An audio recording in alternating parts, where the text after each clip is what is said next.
Hey everybody, David here. Thank you so much for joining me today. So in today's video, I'm going to address an important topic related to improving our lives, and that is making sense of healing. Now, what do I mean by that? Well, sometimes we know what we need to do to improve our situations, right? And the trouble can be just finding the motivation to take action on what we know. But other times we know that we're unhappy, right? And we want to change things, but we feel kind of confused and overwhelmed and don't really know where to start or what direction to go in. Now, we might begin doing all the things we're told to do, right? Like reading books to learn about narcissism or codependency. We might start going to support group meetings or therapy sessions and begin to share our troubles and start, that self-examination and starting to get opinions from other people. Or we might binge watch videos online, trying to understand the various issues that people struggle with, and just hoping to find something that kind of resonates with us. Now, in this day and age, especially with the internet, there's no shortage of access to information and obviously opinions, right? Everyone's got them. We can really spend days, weeks, even months trying to sift through all the information out there, just kind of hoping we'll find something that will allow us to change our lives. But very often we find this creates even more confusion and frustration because, well, we might gain a lot of knowledge by reading books and watching videos, and even some self-awareness by seeing a therapist, for example. We're still not able to get clear on what specifically will give us the leverage to change our own lives. So today in this training, I want to share with you some perspectives, maybe some new distinctions, and some actual strategies that you can implement starting today that will help you to make sense of your healing process. So let's dive in. The first one is the concept of simplicity versus complexity. So let me start by asking you a few questions. Do you value complexity over simplicity?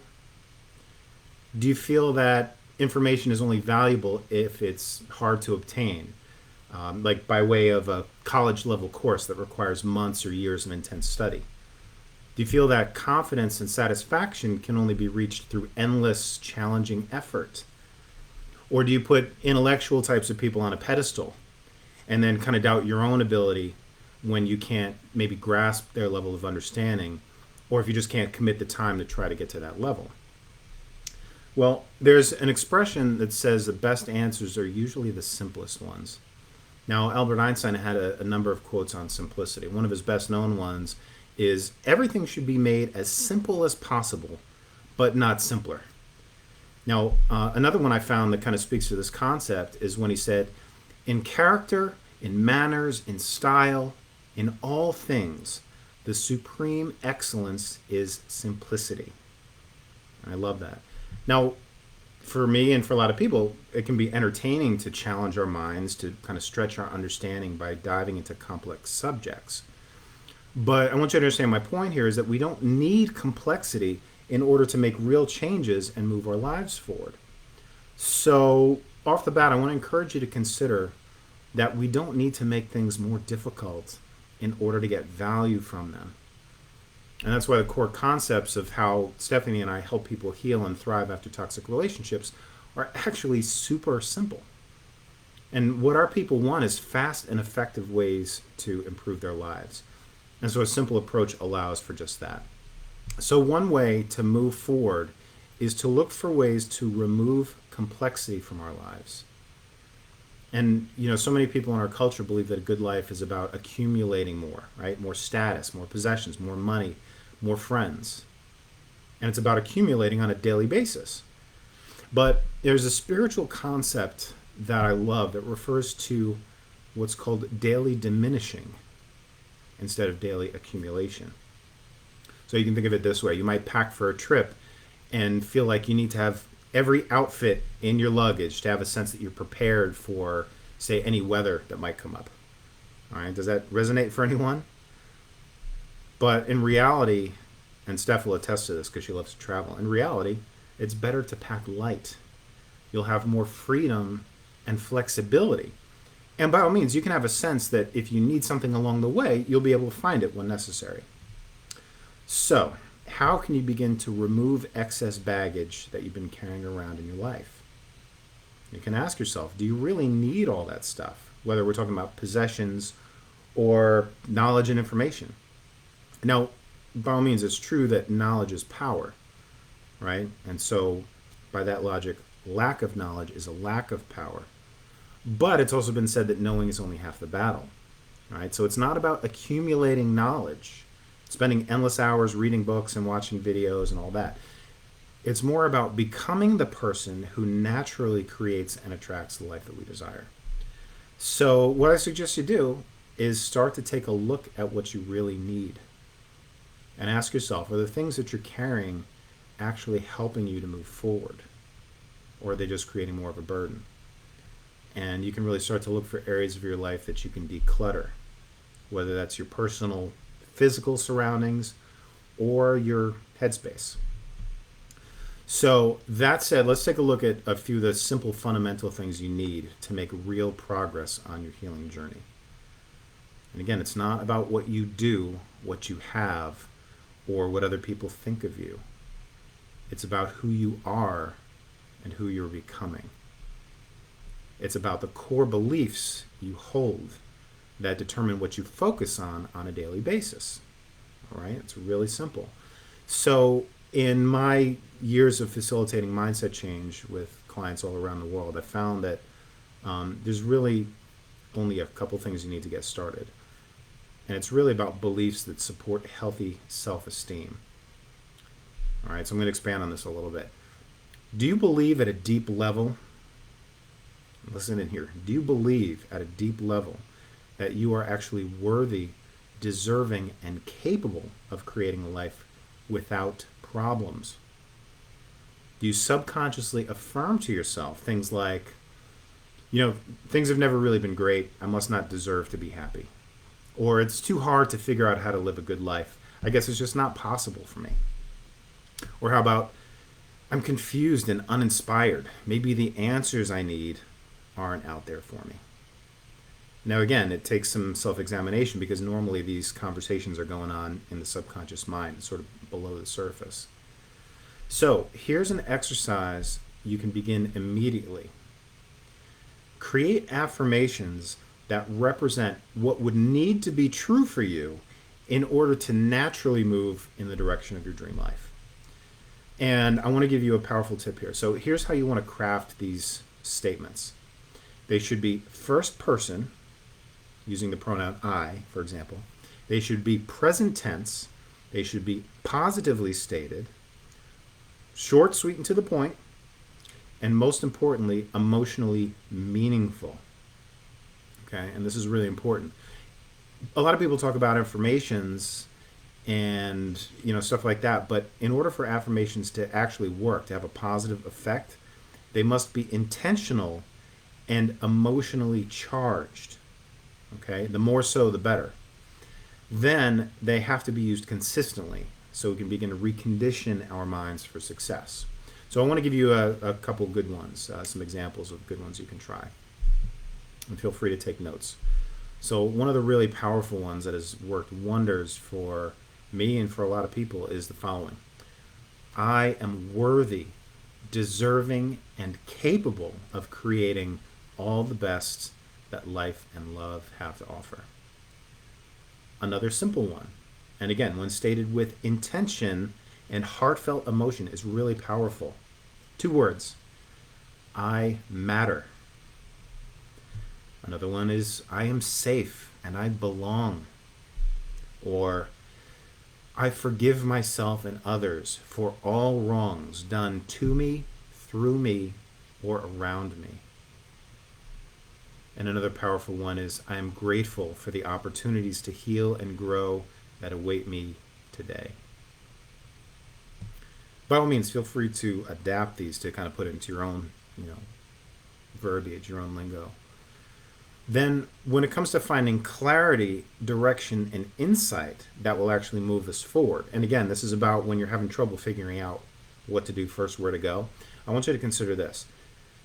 You already have within you all the answers you need. I understand that might be a little bit of a mind bender for some of you, especially when you've been feeling disempowered, but I believe that's the absolute reality. Now, your superconscious mind, or what you might call your higher self, your soul, whatever you want to call it, well, that's a part of you that knows the bigger picture for your life and what you need, exactly what you need in order to regain balance and wholeness, in order to live a life of peace and contentment. Again, it's not about finding some new idea or information or anything outside of you. And in my world of mindset change, you can kind of think of this aspect of yourself as your inner doctor. And what happens is when you learn to access its infinite wisdom, you'll have exactly what you need in the right amount at exactly the right time. And that's actually true for healing your body as well as your mind and your heart, in terms of your thoughts and emotions. Simple and effective. So you can create affirmations that allow you to get in touch with your inner guidance system. And this is really important. Some examples of statements in that vein are, I trust myself. That's got to be a big one for a lot of you, right? If you don't trust yourself, you're always going to be in doubt. Another one is, I am open to receiving guidance from my higher self. And another would be, I see signs every day that show me how to stay on my path, and I act on them easily. All right. Now, I've already shared with you how to craft affirmations or goal statements for yourself. And by all means, you can start with the examples I've given or variations of them. But very often the best ones are those that we create ourselves using words from our own way of speaking. Now, keep in mind the most important ingredients in this practice is to be intentional and emotional. In other words, say it with meaning and conviction. Even if it feels like you're kind of BSing yourself at first, say it like you mean it. And then begin to connect at a deep level with the emotions that you would feel if that were true for you, right? Now, again, the keys to making affirmations work is combining clear intention with heightened emotion, and then, of course, being consistent.